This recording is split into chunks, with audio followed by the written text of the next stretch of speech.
Uma consultoria, uma sala de aula, uma escola de negócios que mira o futuro da capacitação. Um novo conceito de educação especializada e contínua em supply chain nasce agora com a Next Level Academy. No nosso DNA está o propósito de estabelecer uma relação sólida e duradoura com o conhecimento, possibilitando ao aluno o acesso às aulas 100% no formato EAD, com professores que ensinam o que vivem e são referência no mercado de atuação.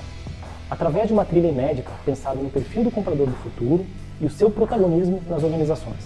Combinamos treinamentos em supply chain, tecnologia, com aplicação prática, através de uma aliança estratégica com a Faculdade Impacta, uma referência no ensino de TI e gestão há mais de 30 anos no mercado. Level Group, Procurement Club e Faculdade Impacta dão boas-vindas ao futuro e a você na educação do supply chain. Ele começa a partir de agora.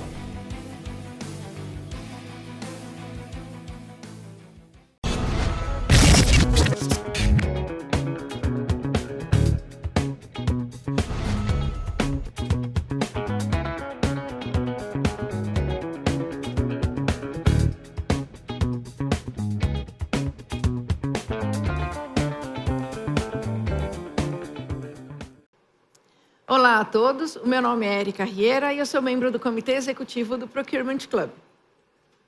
O tema do Papo de Comprador de hoje é sobre o perfil do novo líder da área de compras. Quais as transformações em termos de hard e soft skills que os líderes estão passando justamente para acompanhar a transformação dos compradores? Olá pessoal, eu sou o André Gugel, membro do Comitê Executivo do Procurement Club. Bem-vindo ao Papo de Comprador. Papo de Comprador, você sabe, é um programa feito com conteúdo relevante, com profissionais experientes e tudo isso num papo bem descontraído para você, comprador.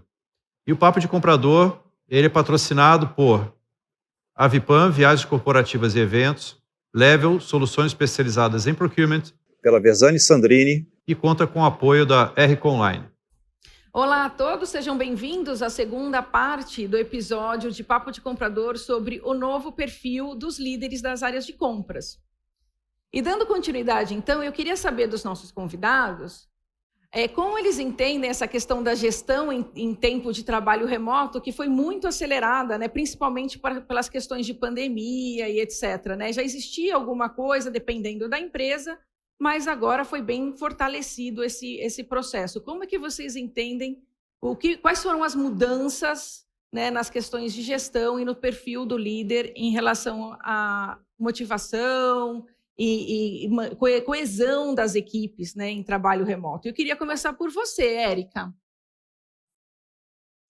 Eu acho que a pandemia, falando da minha experiência como líder, ela elevou tudo em outra dimensão. Então, ela afetou muito a nossa capacidade de socialização. Eu acho que, no final do dia, esse é o maior impacto que todos nós, falando com um computador todos os dias, não interagindo mais com pessoas diferentes, fora do nosso ambiente familiar, acabamos reduzindo a nossa capacidade de socialização.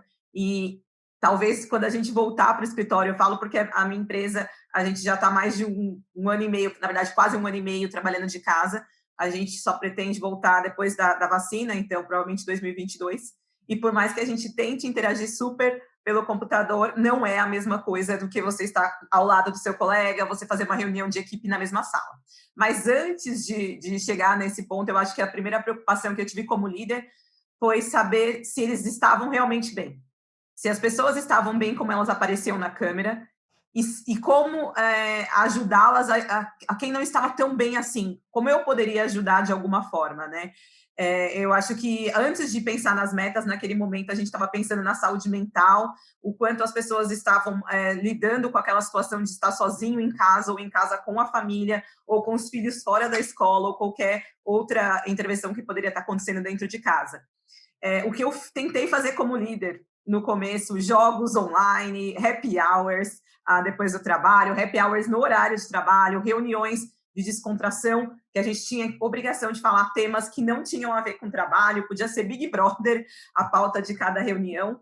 Durante um tempo, eu gosto muito de cozinhar, então eu fazia algumas metas com a equipe para sortear bolos, e aí eles tinham que buscar na portaria do meu prédio bolos de diversos sabores, para que eles se sentissem mais animados. Então, a gente tinha um sorteio por semana, um sorteio por etapa de projeto, para conseguir dar uma mexida.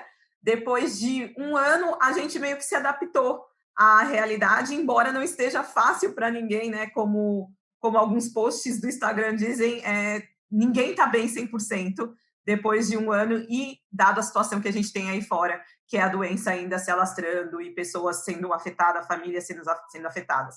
Mas eu acho que a liderança ela foi muito mais pautada no relacionamento, em construir relacionamento e como criar um cenário para funcionários que foram contratados durante a pandemia e você não teve a oportunidade de conhecê-los, como criar laços online com essas equipes e como fazer o acompanhamento das atividades, né? Eu acho que a pandemia, essa situação do home office, sem opção de ir para o escritório, fez com que o líder desenvolvesse cada vez mais a confiança no seu funcionário. E ele tem que acreditar que ele está fazendo o que ele está fazendo, e eu acho que isso é ótimo, porque a gente fala de pessoas que cada vez mais são sêniores, então você tem que confiar no seu funcionário. A liderança não é você fazer microgerenciamento, e sim você acreditar que quem você contratou é totalmente capaz para exercer aquilo. Só fazer um comentário, Érica. Érica Cândido, tem duas aqui, né? Eu gostei da ideia, né? Você fazer uma reunião que vai se chamar, o título da reunião é Cozinhando com Érica Cândido, né? Meio Ana Maria Braga, né? Você está ali na cozinha, suas equipes ali olhando. É um bom tema, eu gosto, mas as pessoas que não gostam de cozinhar vão fazer o quê, né? Talvez podem beber enquanto eu cozinho. Érica, mas você sabe que enquanto estava falando, eu estava aqui fazendo uma autoanálise, eu fico feliz, assim, que eu não tenha dependido disso com a minha equipe, senão, coitados, a minha equipe ia ter se desfacelado se dependesse de eu cozinhar. Não, mas eu acho que cada chefe ou cada líder buscou a sua habilidade, né? Sim, tem gente que ficou mais no happy hour bebendo porque não gostava de cozinhar, tem gente que foi para os jogos, cada um buscou, a gente se reinventou, uma coisa assim que a gente realmente fez, eu acho que a maioria, cada um dentro das suas limitações, foi se reinventar. Desde o líder que já era moderno até o líder que era mais tradicional, ele se reinventou, tendo que sair da caixa na visão dele e nos sentimentos também. Então, acho que teve um lado muito produtivo e construtivo dentro dessa situação terrível que aconteceu no mundo. Legal, não, foi só uma brincadeira, Érica, eu entendo perfeitamente. E parabéns para você, né, que tem esse dom, né? E você, Fernanda? Como é que foi a questão da gestão aí em tempos de trabalho 100% remoto?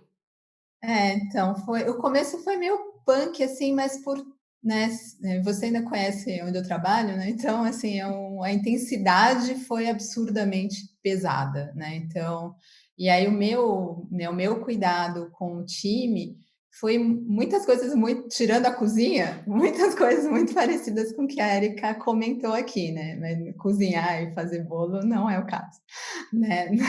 Também não. Mas aí foi muito no incentivar realmente as pessoas, né? Como eram vários, né? Na época da pandemia, hoje mudou muito a estrutura minha lá na empresa, mas a estrutura anterior eu tinha 4 coordenações, então foram muito um cuidado de estar muito próximo de todos e entender como estava essa demanda, né? Então, tipo, para os coordenadores foi uma coisa pesada, parecida com o que foi comigo mesmo, para mim mesma, e para os analistas, né, os demais colaboradores do time, aí ficou uma forma, no começo, o primeiro mês foi realmente muito pesado, né, então, tipo, de ficar em cima das pessoas para entender realmente como eles estavam, muito parecido com o que a Érica já disse, e compreender, né, e, tipo, ajudar a monitorar, não, tem que parar, vocês têm outras coisas para fazer, não é porque está em casa, que não tem mais o trânsito para ir para o trabalho, que você vai aumentar a sua quantidade de horas para isso. Então, foi um cuidado muito individual mesmo, né? Eu acabei falando com quase todas as pessoas do time, assim, individualmente, os que eu percebia que estavam mais sofrendo mais, né? Porque alguns sofreram mais, uns sofreram menos. Foram vários cenários, cenário com família, cenário sem família, cenário sozinho. Quem está longe, alguns que quiseram ir para casa de família. Então, teve N cenários, né? E o maior cuidado realmente foi das reuniões de equipe que eu sempre fiz também, era uma coisa de falar de tudo, mas principalmente de como você está se sentindo, né? E isso foi uma coisa muito legal que eu já fazia e no online ficou mais forte. Então, e como eu tinha no time até muitos terceiros, alguns achavam aquilo totalmente diferente e ajudava, né? Então, tipo, a reunião de equipe semanal virou tipo um momento de descontração onde todo mundo conseguia falar o que estava sentindo. E teve cenários que o tema era só esse, né? Não tinha nenhum assunto relacionado ao trabalho mesmo, porque o momento pedia só ouvir as pessoas falarem, cada um compartilhar os seus sentimentos, né? Então, o sentimento veio muito à tona e a gente, como líder, permitir que esse sentimento venha. E um pouco o que você comentou agora há pouco não, né? No episódio passado aí, sobre o cuidado, né, das pessoas, o como as pessoas estão percebendo, né, como que aquilo está acontecendo e permitir, né, o líder se permitir mostrar o que ele está sentindo, não que ele também é de ferro, é o herói e tudo, mas ele também é uma pessoa, né, como outra qualquer. Então, permitir que isso venha à tona e que as pessoas se unam mais por isso, né? Então, eu senti essa união ainda mais forte, no meu caso, no meu time e nas minhas parcerias, né? E mesmo com os fornecedores. É isso. Bacana, Fernanda. E você, Carlos, como é que tem administrado aí a questão da gestão remota? Eu creio que a pandemia trouxe um baita problema para o líder que era o presente ausente, né? O líder que tinha esse gap de soft skills e estava ali no dia a dia e não tinha proximidade.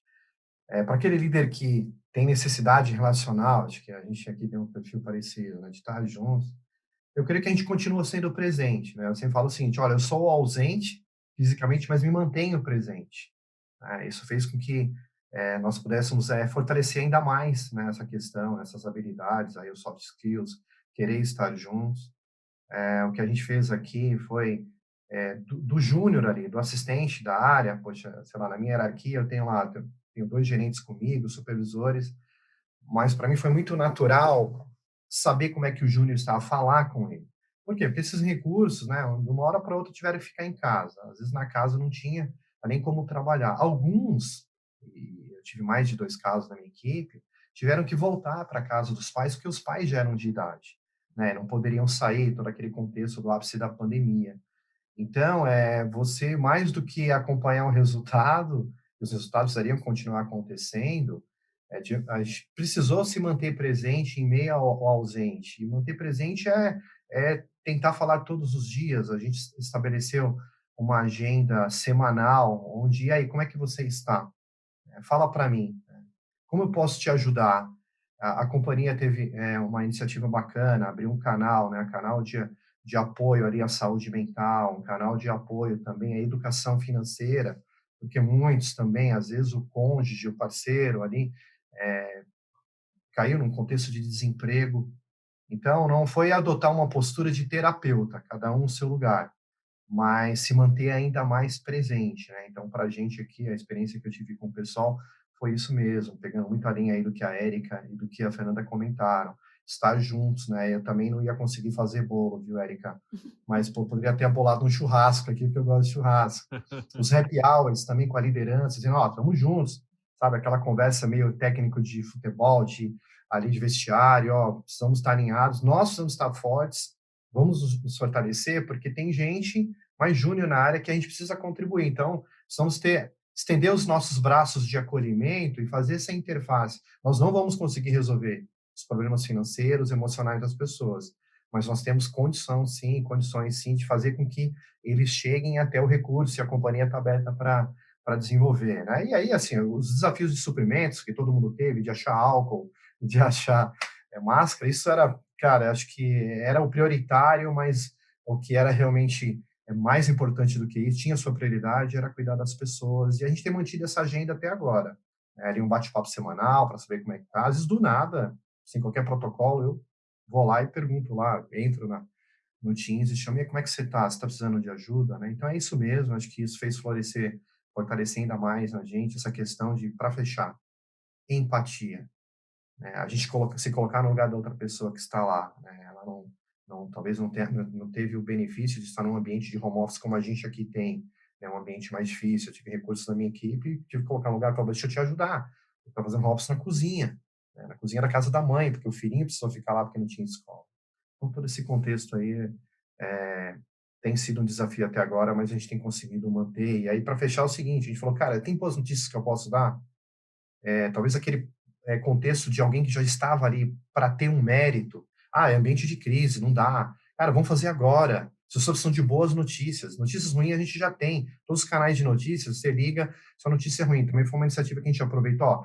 Se esse é o momento e a gente já tem oportunidades, sabe, de dar um mérito, de dar uma promoção, já vamos fazer agora, porque isso traz motivação, traz ali, né, poxa, alguns números a mais no contra-cheque para que as pessoas tenham mais condições. Então, creio que foram uma série de iniciativas que acabaram nos ajudando nisso também. Muito bom. Legal. Bom, pessoal, eu queria emendar uma pergunta para vocês, né, que é um outro tópico que é um fenômeno atual também, né? As pessoas estão vivendo mais, né? Isso é comprovado em vários países, né? E aqui também. E com isso a gente está passando aí por um fenômeno interessante de ter hoje uma quantidade grande de gerações convivendo juntos num ambiente de trabalho, né? A gente tem hoje 5 gerações, tem a possibilidade de ter, né, até 5 gerações juntas numa equipe, por exemplo.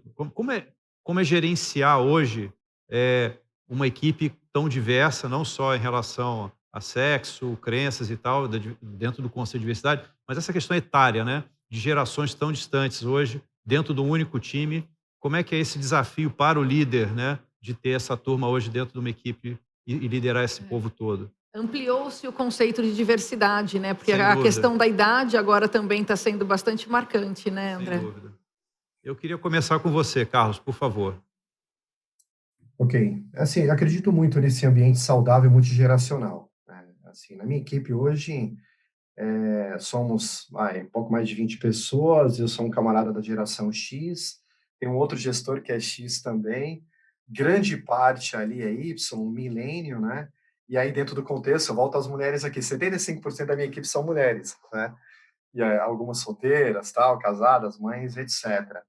Mas eu acredito muito no equilíbrio, e assim, é inevitável, né? Primeiro nós somos, no meu caso, geração X, né? Se eu tenho esse conceito de aprendizado contínuo, de que eu estou sempre aprendendo, eu tenho que entender que eu posso aprender também com um recurso, né? Que é ali, geração X e Y. Por outro lado, em alguns momentos onde o ímpeto, né, ali, do millennium, do Y, eu creio que um X pode ajudar, contribuir para o equilíbrio, né? O mix, eu creio que ele é saudável na equipe, né? Eu tenho um ex-gestor, um ex-CFO no passado, que ele falava o seguinte: Fischer, eu ainda confio nos cabeças brancas, né? Ou naqueles que tem cabeça branca, mas pintaram. Por quê? Acho que o equilíbrio ali, alguém para ir norteando, que em algum momento vai ser alçado, consultado ali como um agente, sabe, consultivo, um trusted advisor, né, como a gente gosta de falar em compras, alguém que pode agregar um pouquinho mais também com background. Olha, o que vocês acham da gente poder caminhar para esse momento? Funciona, Carol? Funciona, mas coletivamente aqui vamos tomar uma decisão colaborativa juntos, né?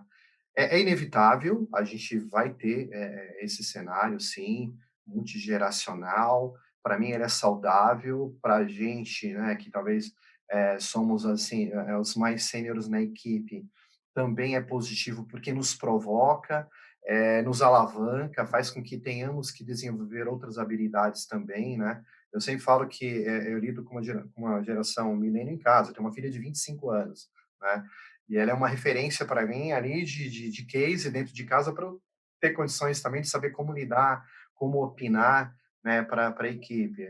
Acho que a Erika comentou isso em algum momento aqui, lead by example, né? A gente se torna uma liderança por exemplo também. Então, se a gente tiver coisas boas para poder agregar, eles vão olhar e vão seguir. E o que eles têm de inovação, que a gente entende que é colaborativa, a gente também tem que dar ouvidos.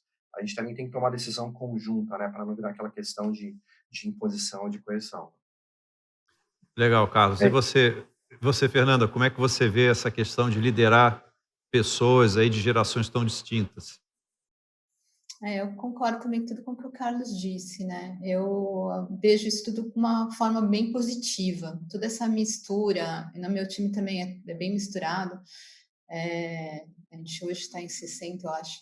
Então, e tem de tudo, né? E um mix de masculino e feminino, das idades, das gerações, de cultura toda misturada também. E eu acho que tudo isso é extremamente positivo, porque a gente tem uma experiência maior, a gente colabora com esse nosso histórico, quem está chegando, que é novinho, que acabou de sair da faculdade ou está na faculdade ainda, estagiário, traz toda uma bagagem nova, né, um olhar novo que questiona a gente, né, e eu, olha, andando para mim lá atrás, eu sempre fui questionadora a minha vida inteira, né, desde quando fui estagiária, né, no primeiro trabalho já era, eu questionava tudo, né, e então acho que isso tudo traz um valor muito forte, e a gente como líder, se a gente se permite ouvir, né, e prestar atenção no que eles estão falando, né, cada uma das pessoas do time estão trazendo de colaboração, isso vai enriquecer muito mais, né, e a gente, como o Carlos disse, a gente faz uma análise e uma definição colaborativa, dependendo do cenário. Claro que vai ter momentos que a gente vai ter que tomar a frente e tomar uma decisão, porque precisa, é o cenário que está pedindo isso. Mas a gente está próximo, né, e ter toda essa inteligência que vem junto com essa diversidade das idades, da criação, né, das fases que cada um está na sua vida, eles trazem muito essa questão, né, para que eu estou fazendo uma faculdade se eu aprendo mais aqui na escola? Eu já falava isso quando eu estava quando eu comecei, aí eu ouço hoje, é mais ainda, né, então, cada um com o seu olhar, e essa mistura para mim gera algo muito bom, né? Eu gosto muito. E alguns que criticam, né? E acho que depende muito da gestão, né? De como a pessoa é, né? Eu acho que isso vai muito para os mais antigos, que ainda estão presos nos cenários antigos e não conseguem, às vezes, perceber essa mudança toda como um lado bom.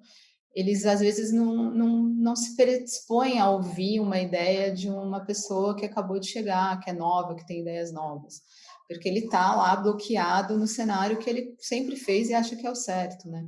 Não tem certo ou errado, mas sim a presença, você está lá de verdade ouvindo e percebendo o quanto aquela pessoa vai trazer e agregar ao grupo. É isso que eu acredito e eu gosto muito. Legal, Fernanda. E você, Érica, qual é a sua dica aí para gerenciar uma equipe assim, por exemplo?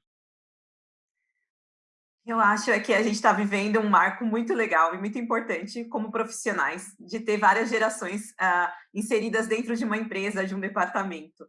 Então, nossa, que legal a gente fazer parte disso, que legal a gente poder se desenvolver como líder, como profissional, nesse contexto, nesse cenário. Na empresa que eu trabalho, a gente tem líderes de todas as gerações, então não é só o X que está na liderança, tem o Y, tem milênio na liderança também. Então, isso é muito legal, porque você começa a observar que cada um aprendeu a mesma coisa de formas diferentes e a gente consegue montar um quebra-cabeça muito, muito de sucesso dentro da empresa. E a gente consegue, com essa multigerações dentro de uma empresa, levar para a mesa pautas como a diversidade, que se tornou pauta nos últimos anos, que talvez, diante de alguma geração, a gente não teria essa pauta, ela não teria sido dada como importante, como não foi durante muitos anos. Então, eu acho que o fato de ter os milênios que são muito mais, se posicionam muito diante de uma causa, isso ajuda muito essas pautas serem discutidas em reuniões de liderança. A gente tem a questão de revisar as culturas. As empresas tiveram que revisitar suas culturas, porque o profissional ele escolhe onde ele quer trabalhar hoje. Ele já não olha mais o nome da empresa, mas o que aquela empresa faz, como ela faz. Então, todas as empresas tiveram que revisitar a forma, não só a estrutura do escritório, mas também a cultura, como eu falei, o comportamento dos líderes e o que agrega para o mercado e para o desenvolvimento profissional. Então, o que eu vejo dessa multigerações é algo muito positivo para todos que estão nesse momento, vivendo essa fase. E o líder, ele acaba sendo muito desafiado, porque dentro de uma equipe você tem todas as gerações, inclusive você também é de uma geração diferente. Então, você tem que aprender a lidar com todos os perfis. Por isso que o autoconhecimento virou uma pauta muito importante, porque aí você passa a se conhecer os outros e entender que para determinada pessoa da sua equipe, uma apresentação faz muito mais sentido que um Excel. E que talvez o trabalho, aquela atividade ele vai exercer mais rápido que o outro, e não porque um é melhor ou pior que o outro. É porque a facilidade entre as gerações para cada atividade é muito diferente. Legal, Érica. Assim, quanto mais a gente tem diversidade no nosso entorno, né, mais a gente aprende, mais a gente cresce. Se a gente convive só com os iguais, a gente vai ficar sempre na mesma situação, Rodando né? em círculos, né? Verdade, Exato. verdade. Bom, mas Ah, chegamos ao fim de mais um episódio. Pessoal, muito obrigado aí pela participação de vocês. Foi um papo muito bacana, muito gostoso. Esse é um assunto muito legal, né? Foi bacana. Dá para a gente falar muito ainda sobre, Sim. mas infelizmente o tempo acabou. Então, obrigado aí a todos vocês novamente. Obrigado, Érica, para quem assistiu. Espero que vocês tenham gostado. Compartilhem aí esse episódio com os seus colegas, ativem o sininho para os próximos episódios. Aproveitem para visitar a nossa biblioteca de episódios publicados e a gente se vê no próximo episódio. Grande abraço a todos. Tchau, tchau. Tchau, tchau.